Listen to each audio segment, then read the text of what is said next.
Hi everyone, welcome to global online. This is Ankita Sood and आज के इस वीडियो लेक्चर में हम लोग डिस्कस करने वाले हैं वेस्ट बंगाल सेट 2015 में पेपर 1 में पूछे गए सभी क्वेश्चंस को।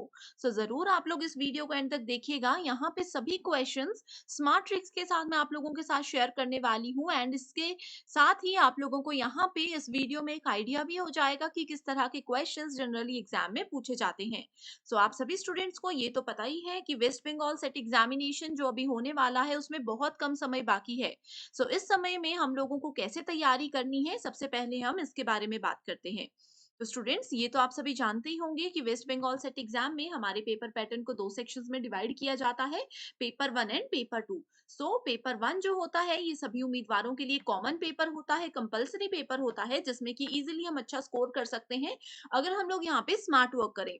पेपर 1 का कंप्लीट कोर्स ग्लोबल ऑनलाइन की टीम आपके लिए लेकर के आई है एंड इस कंप्लीट कोर्स की खास बात ये है कि इसमें हम आपको full syllabus video lectures provide कराते हैं। एग्जामिनेशन से पहले कंप्लीट सिलेबस आपका जरूर यहाँ पे कवर हो जाएगा एंड इन वीडियो लेक्चर्स में हम स्मार्ट ट्रिक्स के साथ आपको एग्जाम ओरिएंटेड वे में बताते हैं कि किस तरह के क्वेश्चंस जनरली एग्जाम में पूछे जाते हैं।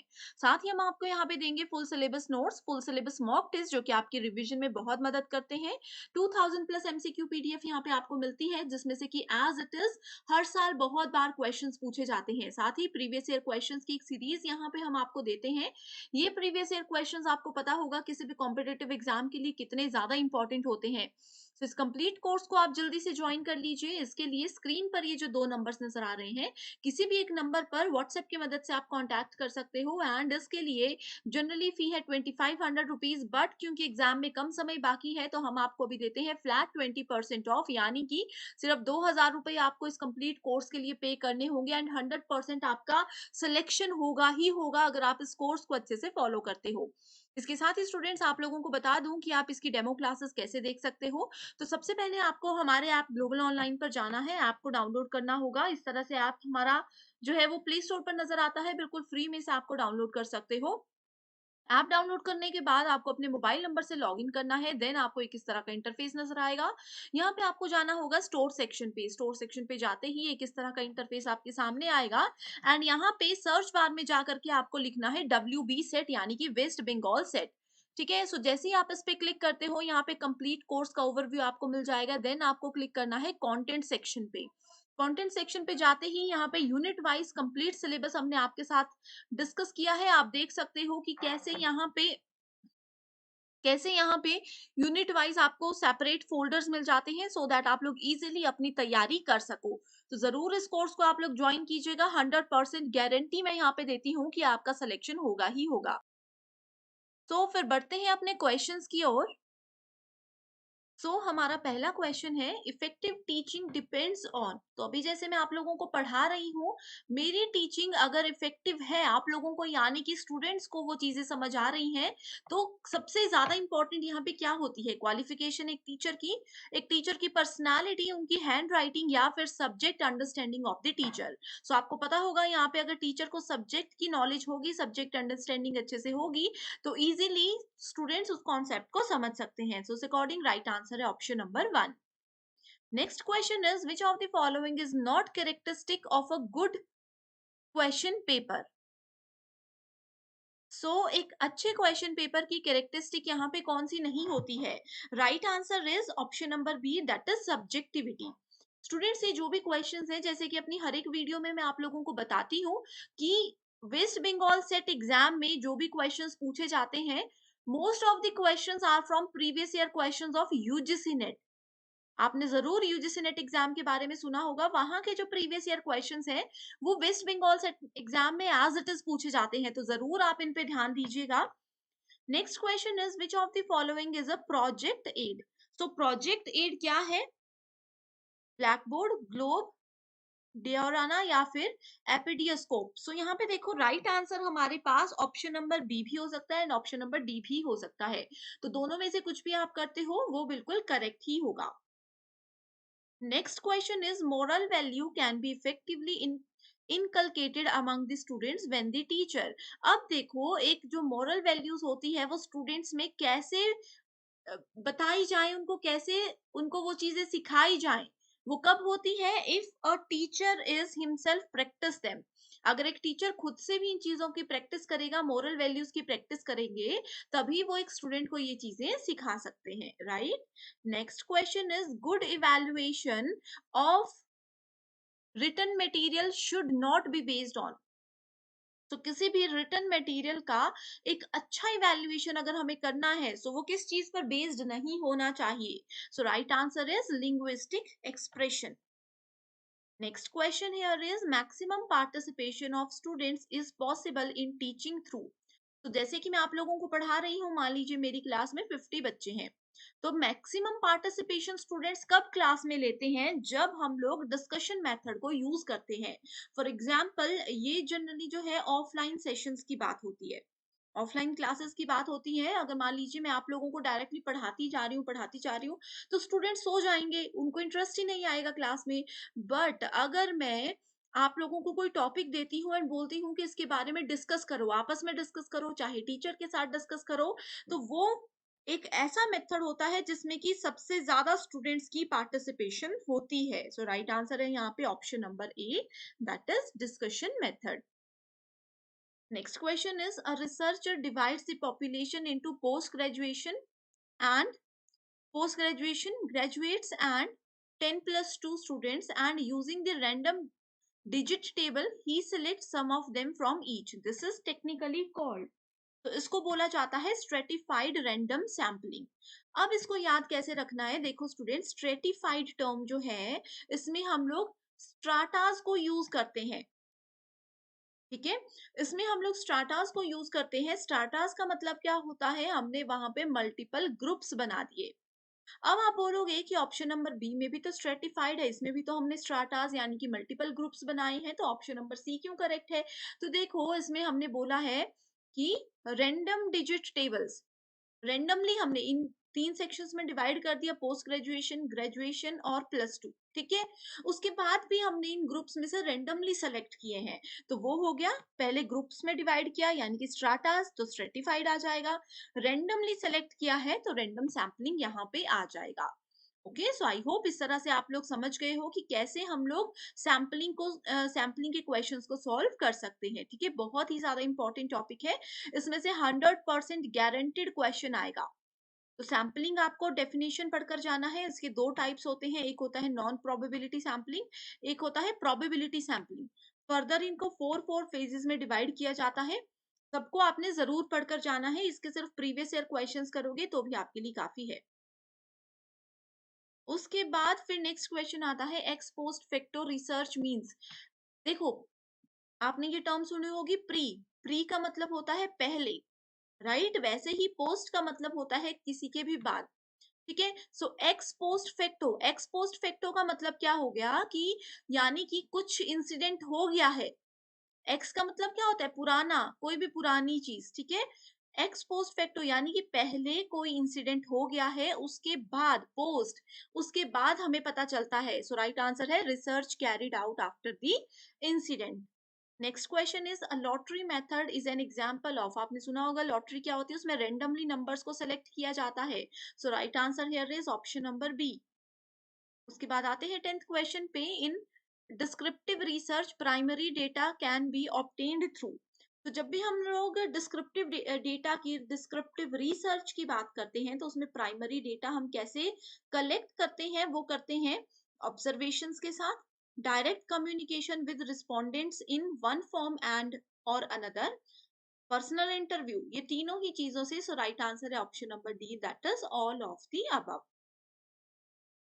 अभी तक स्टूडेंट्स मैंने आपके साथ 10 क्वेश्चंस डिस्कस किए हैं। इसमें से किसी भी क्वेश्चन में आपको क्वेरी है, कोई कॉन्सेप्ट समझ नहीं आया है, तो आप मुझे कमेंट कर सकते हो, मैं डेफिनेटली रिप्लाई करूंगी आपका। एंड या फिर इसके अलावा आप चाहते हो कि वेस्ट बंगाल सेट एग्जामिनेशन के जो हमारे पास जनरल पेपर है, उसके किसी भी एक पर्टिकुलर टॉपिक पे, स्टूडेंट्स होते हैं ना जिनको किसी टॉपिक पे डिफिकल्टी आती है एंड वो इंपॉर्टेंट टॉपिक होता है, उसको छोड़ भी नहीं सकते, तो कोई ऐसा पर्टिकुलर टॉपिक है जिस पे आप चाहते हो कि मैं सेपरेट वीडियो लेकर के आऊं, तो आप मुझे जरूर कमेंट कीजिएगा। मैं 1 बाय 1 आप लोगों की रिक्वेस्ट को पूरा करूंगी। सो नेक्स्ट क्वेश्चन पे जाने से पहले आप सभी स्टूडेंट्स के लिए एक बहुत इंपॉर्टेंट इन्फॉर्मेशन ये है कि आप सभी को पता है कि वेस्ट बंगाल सेट एग्जाम में हमारा जो पेपर 2 होता है ये होता है हमारा सब्जेक्ट रिलेटेड पेपर, जो कि हमने पोस्ट ग्रेजुएशन में पढ़ा है। अब स्टूडेंट्स पोस्ट ग्रेजुएशन का लेवल और यूजीसी नेट में या फिर वेस्ट बंगाल सेट एग्जाम में पूछे जाने वाले क्वेश्चंस के लेवल में डिफरेंस बहुत ज्यादा होता है। तो ग्लोबल ऑनलाइन की टीम आपके लिए वेस्ट बंगाल सेट पेपर 2 का कंप्लीट स्टडी मटेरियल लेकर के आई है। इस स्टडी मटेरियल में हम आपको full syllabus notes and most expected MCQs की सीरीज देते हैं एट जस्ट ₹1500, जिसको कि आप लोग लाइफ टाइम यूज कर सकते हो। सो यस, आपको सिर्फ एक ही बार फीस पे करनी है एंड ये स्टडी मटेरियल आपको मिल जाएगा, जिसको कि आप किसी भी कॉम्पिटेटिव एग्जाम या फिर आपके इंटरव्यू के लिए भी यूज कर सकते हो। तो आपके सामने टोटल 20 सब्जेक्ट्स की लिस्ट है, इसको चेक कीजिए। जो भी आपका पेपर 2 का सब्जेक्ट है उसको सेलेक्ट कीजिए एंड स्क्रीन पर ये जो 2 नंबर्स नजर आ रहे हैं, इसमें से किसी भी एक नंबर पर व्हाट्सएप की मदद से आप कांटेक्ट करके इस कोर्स को ज्वाइन कर सकते हो। तो बढ़ते हैं अगले क्वेश्चन की ओर। इसमें पूछा गया है the meaning of randomisation is. So randomisation का मतलब रिसर्च के दौरान क्या होता है। सो इसका मतलब होता है each element of population has an equal chance to be included in the sample। यानी कि मान लीजिए अगर मैं 100 लोगों को एक ऑडियंस है 100 लोगों की मेरे पास, तो हर एक पर्सन के पास चांस होता है कि रेंडमली हम उसको सेलेक्ट करें। ठीक है। The selection of individuals from population is independent। Same meaning है, बस लैंग्वेज थोड़ी सी डिफरेंट है इन दोनों ऑप्शंस में। तीसरा है the method is free from personal bias. इसमें ऐसा नहीं है कि 100 में से मान लीजिए जो 50th नंबर पे है वो मेरा बच्चा है, ठीक है, 49th नंबर पे जो है वो मेरा भाई या बहन है, ठीक है, उसके बाद 40th नंबर पे जो है वो भी मेरा भाई या बहन या मेरा दोस्त है। ऐसा इसमें कुछ भी नहीं होता, पर्सनल बायसनेस नहीं होती है। रेंडमली हम किसी को भी वहां से सेलेक्ट कर सकते हैं, पिक कर सकते हैं। ये होता है रेंडमाइजेशन। सो इसका राइट आंसर है option number D, that is all of the above.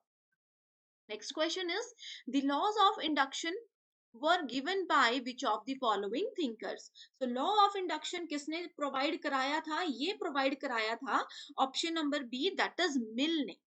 अब शायद स्टूडेंट्स आप बोलोगे कि हमने ये पढ़ा तो है बट मिल नाम नहीं पढ़ा। तो इनका पूरा नाम है जॉन स्टुअर्ट मिल।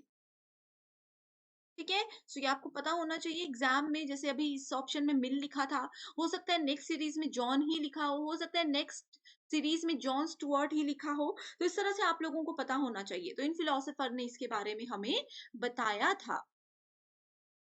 तो नेक्स्ट क्वेश्चन है क्वेश्चन नंबर 13। इसमें बोला गया है a disruption in the communication process is called. So जब पर्सन ए और पर्सन बी आपस में कम्युनिकेट करते हैं, आपस में बातचीत करते हैं, तो उसमें डिसरप्शन क्यों होती है, डिसरप्शन प्रोसेस होता है, उसको क्या बोला जाता है, उसको बोला जाता है नॉइस, यानी कि आसपास का शोर। ये भी यूजीसी नेट का प्रीवियस ईयर क्वेश्चन है।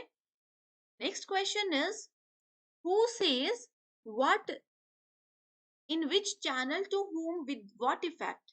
This is the Loswell model of communication।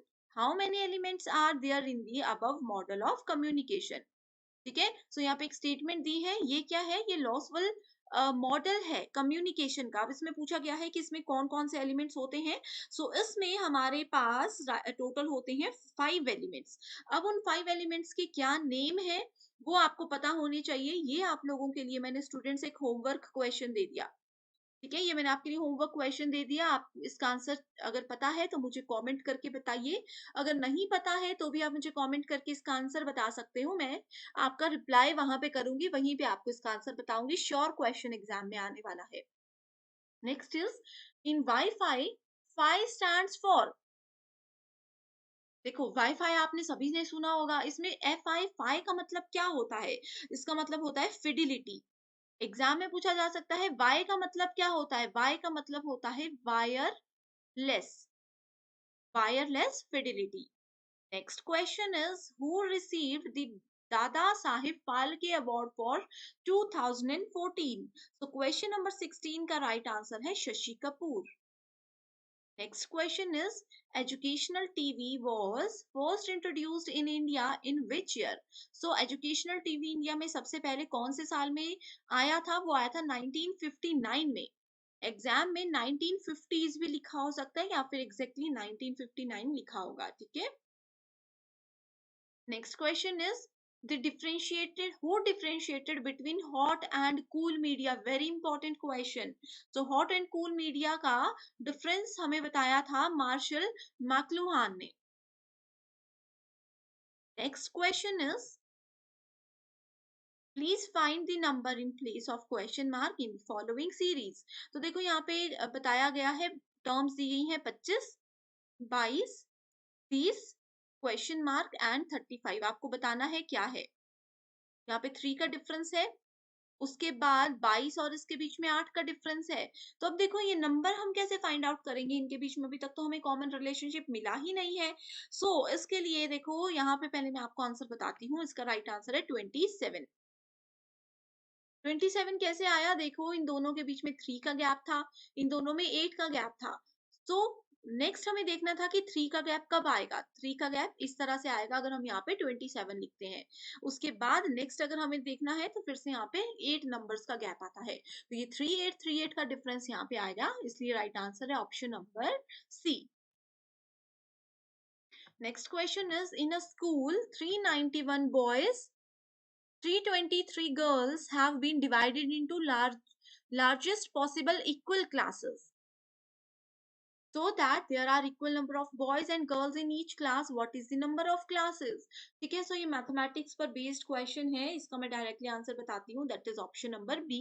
जैसा कि मैं आपको हर वीडियो में बता चुकी हूँ, क्योंकि नए स्टूडेंट्स भी ऐड हुए हैं आज के लेक्चर में, तो मैं आपको बता दूं कि रीडिंग कॉम्प्रीहेंशन एंड मैथमेटिक्स के जितने भी वेस्ट बंगाल सेट एग्जाम के प्रीवियस ईयर क्वेश्चंस है उस पर एक सेपरेट वीडियो मैंने लाई है. अगर आपको वो वीडियो हमारे चैनल पर नहीं मिल रही है तो कमेंट कीजिए, मैं आपको उसके साथ उसका लिंक शेयर कर दूंगी. ठीक है, वहां पे आपको ये मैथ्स के क्वेश्चन सारे डिटेल में मैंने कवर करवाए हैं. Next question is, which number indicates the owners who are neither engineers nor good communicator. F का मतलब है गुड एडमिनिस्ट्रेटर. देखो यहाँ पे इसका मतलब है ये वाला सर्कल जो है वो गुड एडमिनिस्ट्रेटर बताता है. उसके बाद फिर हमारे पास दूसरा सर्कल आता है जिसका नाम है जी. जी जो है वो ओनर्स को इंडिकेट करता है एंड ई जो है वो इंजीनियर्स को इंडिकेट करता है. हमें बताना है हु आर, जो कि इंजीनियर भी नहीं है, जो कि एक अच्छे एडमिनिस्ट्रेटर्स भी नहीं है, उस नंबर को हमें यहाँ पे इंडिकेट करना है. अगर देखें हम लोग, ठीक है, गुड एडमिनिस्ट्रेटर ये वाला एरिया है एंड यहाँ पे दूसरा पूछा है इंजीनियर, यानी कि ये वाला एरिया है. ठीक है, इस अकॉर्डिंग अगर हम लोग यहाँ पे देखेंगे तो राइट आंसर है 2. ठीक है, राइट आंसर है हमारे पास 2.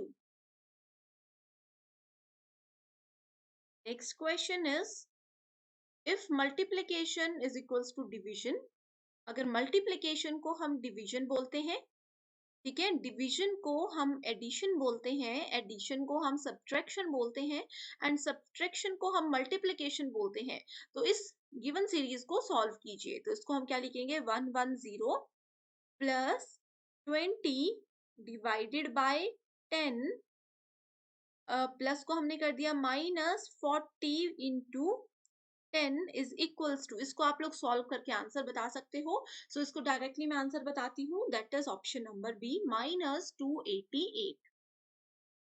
नेक्स्ट क्वेश्चन है हमारे पास, in the series given below identify the wrong number. ठीक है, 5, 11, 23, 47, 96, 191, 383. तो यहाँ पे रॉन्ग नंबर कौन सा है? इसका राइट आंसर है option number A, that is 96. क्यों? क्योंकि देखो इनके बीच में जो कॉमन डिफरेंसेस हैं, इन सब के बीच में कॉमन डिफरेंस है, सेम डिफरेंस को यही फॉलो करते हैं.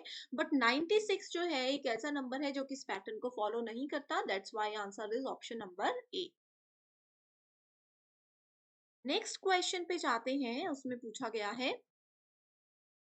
टीचर को टीचर को अगर हम VGCEJGT बोलते हैं तो चिल्ड्रन को हम क्या बोलेंगे? ठीक है, इसका राइट आंसर क्या है? राइट आंसर है ऑप्शन नंबर बी. देखो क्योंकि सी को अगर यहाँ पे हम देखें, सी को हमने ई से कन्वर्ट किया. ठीक है, उसके बाद सी के बाद एच आया, एच को हमने जे से कन्वर्ट किया, तो ई और जे ये दोनों साथ में है, इस वजह से राइट आंसर है ऑप्शन नंबर बी. ठीक है, जो सीरीज गिवन होती है ना, जो एक एग्जाम्पल यहाँ पे दिया होता है, उसको अच्छे से समझ लिया करो, इजीली आप लोग आंसर फिर दे सकते हो. Next question is which of the following statements are correct about the Central Information Commission यानी कि CIC के बारे में कौन सी स्टेटमेंट करेक्ट है? So as it is statement C है, इसमें एक्सप्लेनेशन का कुछ भी नहीं है. राइट आंसर है option number C, that is 1, 2 and 3. Next question is if southeast becomes north, northeast become west, and all the rest directions are changed in the same manner, then what will be the direction for west? बहुत easy question है, 8th 9th level का question है ये. इसका right answer है south east.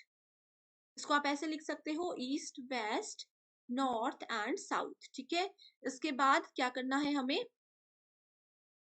अब देखो south east को यहाँ पे नॉर्थ बोला गया है.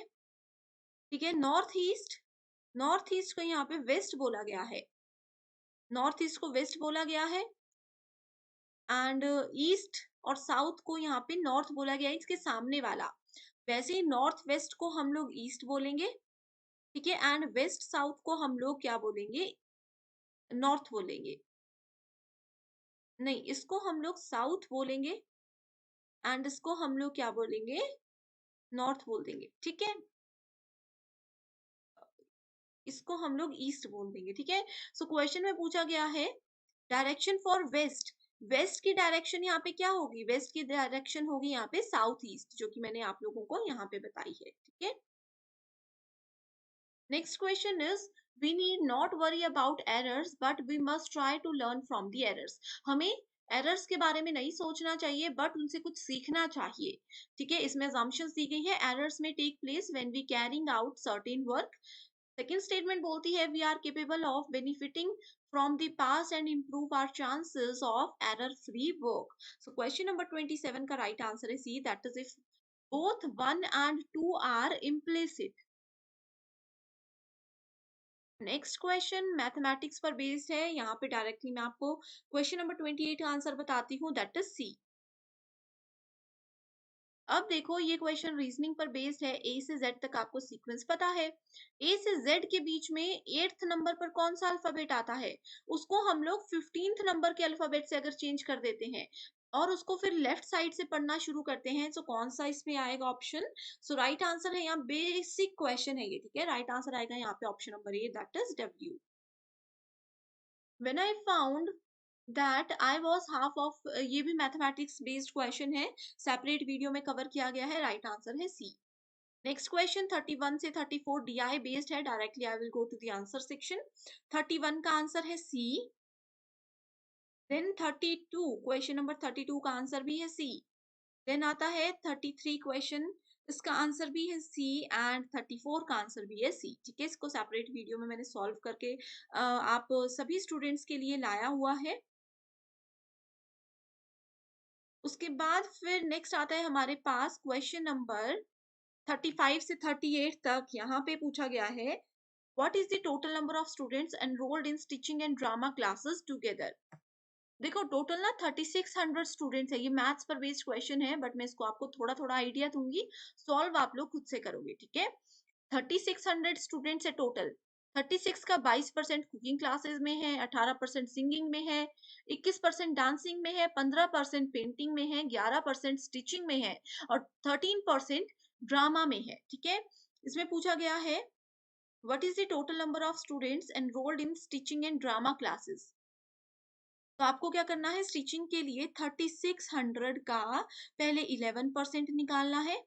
ठीक है, उसके बाद आपको ड्रामा क्लासेस पे जाकर के 3600 का 13% निकालना है. जो भी वैल्यू आ जाती है, मान लीजिए इसकी वैल्यू ए आई, इसकी वैल्यू बी आई, जो भी वैल्यू आएगी इनको ऐड कर दो, आंसर यहाँ पे आ जाएगा, that is option number D 864. Next question is how many students are enrolled in painting classes. Same 3600 को आपको यहाँ पे लेकर के चलना है एंड देखना है पेंटिंग क्लासेस में कितना परसेंट है. पेंटिंग क्लासेस में 15% है. तो 3600 का अगर हम लोग 15% निकाले, ठीक है, इसका 15% निकाले तो 540 आंसर आता है. What is the ratio of number of students enrolled in singing and dancing classes together to those enrolled in drama classes. तो इसका राइट आंसर है यहाँ पे option number A. How many students are not enrolled in cooking classes? तो cooking classes में कौन enrol नहीं है? 2808। नेक्स्ट क्वेश्चन आईसीटी पर बेस्ड है। Information a combination of sound, video, text, graphics and animation is called. So इसको बोला जाता है मल्टीमीडिया। आपको पता है ऑडियो वीडियो सब चीजें जहाँ पे हो वो मल्टीमीडिया होता है। Question number 40 says CD ROMs is. CD ROM का मतलब क्या होता है? Compact disc read only memory. ये आपका 2017 में क्वेश्चन पूछा गया था। ठीक है, सो ये होता क्या है? ये होता है memory made of organic materials. Bar code, आप लोगों ने बार कोड सुना होगा जिसको कि हम लोग स्कैन करते हैं। ठीक है, बार कोड में जो इंफॉर्मेशन होती है वो डॉट्स के फॉर्मेट में स्टोर करवाई जाती है।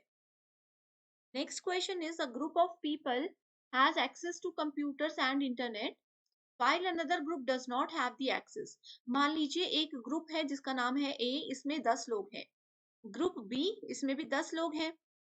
ए लोग जो हैं, ए ग्रुप के लोग जो है वो इस कंप्यूटर को यूज कर सकते हैं बट बी वाले नहीं कर सकते हैं। ठीक है, the difference between the two groups is known as. ठीक है, सो उसको क्या बोला जाता है? उस ग्रुप को बोला जाएगा डिजिटल डिवाइड। यानी कि इन लोगों को इंटरनेट और कंप्यूटर चलाना आता है बट ये लोग नहीं कर पाते। Next question is group of instructions that directs a computer is called। group of instructions जो कि कंप्यूटर को डायरेक्ट करते हैं उस चीज को बोला जाता है मेमोरी। एक्चुअल में मेमोरी नहीं, sorry, option number D program. Next question is the institute where and when the first computer installed was. तो सबसे पहला कंप्यूटर कहाँ पे इंस्टॉल किया गया था? वो किया गया था इंडियन स्टैटिस्टिकल इंस्टीट्यूशन कैलकाटा में 1955 में। What is Kyoto Protocol? I have told you so many times that Kyoto Protocol, Montreal protocols are very very important. तो Kyoto Protocol क्या होता है? ये होता है an international treaty with a goal of reducing major greenhouse gases। Next question पे जाते हैं। इसमें पूछा गया है which natural disaster cause more deaths than any other। so किस पे, कौन से नेचुरल डिजास्टर की वजह से सबसे ज्यादा डेथ्स होती हैं as compare to other three? तो राइट आंसर है फ्लडिंग। जब बाढ़ आती है तो सबसे ज्यादा लोगों की मौत होती है। Which one of the following units is use to measure intensity of noise. तो शोर का, बहुत ज्यादा शोर है, वॉल्यूम है, उसके अगर इंटेंसिटी हमें मापनी है तो कौन सा इंस्ट्रूमेंट वहां पे यूज होता है? तो वो होता है डेसिबल। ये आपने पढ़ा होगा, 6th 7th क्लास में बच्चों को पढ़ाया जाता है। नेक्स्ट है, यहाँ पे एक तरफ स्टॉर्म्स का नाम लिखा गया है, दूसरी तरफ कंट्री बताई गई है कि किस कंट्री में आया था। साइक्लोन, ह्यूरिकेन, टाइफून या फिर विली विली। तो आपने जरूर इसके बारे में सुना होगा, बहुत ही फेमस स्टॉर्म्स थे ये। सो क्वेश्चन नंबर 48 में अगर हम लोग बात करें तो साइक्लोन आया था इंडिया में, ह्यूरिकेन आया था यूएसए में, टाइफून आया था ऑस्ट्रेलिया में एंड विली विली आया था चाइना में। तो राइट आंसर है यहाँ पे क्वेश्चन नंबर 48 का B. Next question is what cause the lung disease called asbestosis. ठीक है, लंग्स की एक बीमारी का नाम है ये, किसकी वजह से सबसे ज्यादा होता है? तो ये होता है एस्बिस्टोस की वजह से। नाम से you can easily identify the correct answer. Of the following gases which is not responsible for global warming. चार में से एक गैस ऐसी है जो कि ग्लोबल वार्मिंग के लिए रिस्पॉन्सिबल नहीं होती है। सो राइट आंसर है यहाँ पे कार्बन डाइऑक्साइड। ठीक है, अब दो क्वेश्चंस है, ये आपके लिए होमवर्क क्वेश्चन है, इसके आंसर आपको खुद पता करने हैं। Who was responsible for beginning of English education in India? Next question is who suggested that the aim of education should be develop values like fearlessness of mind, strength of conscience and integrity of purpose। So right answer क्या है? ये दोनों चीजें आपने हमें comment करके जरूर बतानी है। तो आई होप आज की ये वीडियो आपको पसंद आई है। सभी 50 क्वेश्चंस अच्छे से आप समझ गए हो, आपकी रिवीजन भी इसके थ्रू हो चुकी है। वेस्ट बंगाल सेट एग्जाम से रिलेटेड कोई क्वेरी है तो कमेंट कर दीजिएगा। So thank you so much for watching this video and I wish you all the very